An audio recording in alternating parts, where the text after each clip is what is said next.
Hello friends, Reckless Tempest here. Today we're going to be doing a quick deck tech on a Give It All Mind Meld mid-rangey singleton deck that I brewed up. Uh, if you want to actually see the games, there should be a card above me linking to gameplay instead. But essentially this is just like kind of a spell heavy deck, and we're trying to either play a big Give It All or a big Mind Meld. And we want a lot of stuff in play, and we're either going to switch keywords and give everything's keywords with Give It All, or Mind Meld just makes everything super big. Either way, we want elusive so that when we attack, our opponent gets deleted.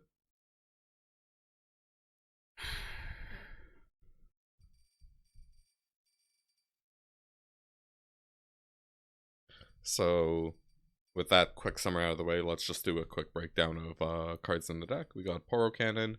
You know, it's actually really good. It goes towards our spell count, and it makes elusives. Thermo Beam, generic removal, Death Ray. This counts as multiple cards. Also, we have Catastrophe, or sorry, Pursuit of Perfection, and Submersible. So having cards that make cards with different names is really good, because then that lets us get to 10 or 20 different card names a lot easier. Also helps our spell count. Spell Thief.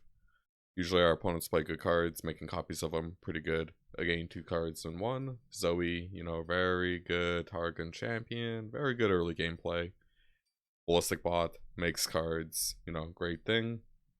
Behold Infinite. Cold Creatures I really like just because it's super cost efficient, and again, random card, you can even rummage it away, which I currently don't have in this build actually. Might be something to consider.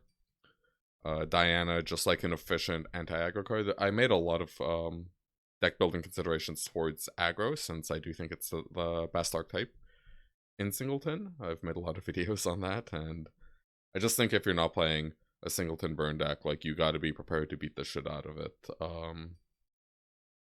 Dreadway Deckhand, just like as a early curve filler, makes some of our burn better. Guiding Touch, you know, cantripping, healing, OP, Mountain Goat, literally the greatest of all time. This card's messed up. Mystic Shot, Pale Cascade, Ezreal, you know, makes cards, removal, a little slow. Hush. This VOD was made after the nerf, but the gameplay was from last week, so or 2 weeks ago, I guess, last gauntlet, so should still be relevant when it's published. Y'all Hunters, like, I still think you play Hush, even though it's been nerfed. Same with the Pale Cascade. Y'all Hunters, just a 2-for-1, and it's like pseudo removal because it can challenge and kill stuff. Lunara Priestess was really good for me. Just invoking random stuff. The deck's very good at making Nightfall because we have so many cheap things. Make It Rain, Petty Officer, Solari Priestess, again, another 2-for-1. Aftershock is just, you know, super good. Very versatile, goes to the face, kills units. Also, landmarks are really important because of the Howling Abyss, the Freljord card that makes champions. Chump Wump, 2-for-1, great blocker, gotcha. Salvage, 2-for-1. Solari Sunforger, again, another anti-aggro card, very important. Twisted Fate, Victor. Zap Sprayfin, Gangplank. Resplendent Stellarcorn. I really like this card. When I played it, you know, you can usually get a 2-for-1 value off of it, just like something almost doesn't die, you heal it up, you heal yourself up. A 4/5 is a pretty relevant body for 5. Wiggly Burblefish is just kind of a free roll because our deck's so set up to get it down to 0. Submersible is also really messed up in Singleton, in my opinion.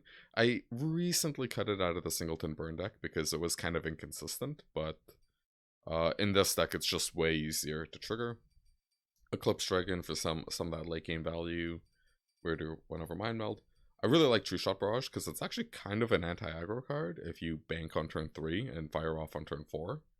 It's pretty easy to... It's not easy, but like, you can bank up and throw it off, and you know, it's sometimes it's a 3-for-1. Like, it can be a huge tempo swing.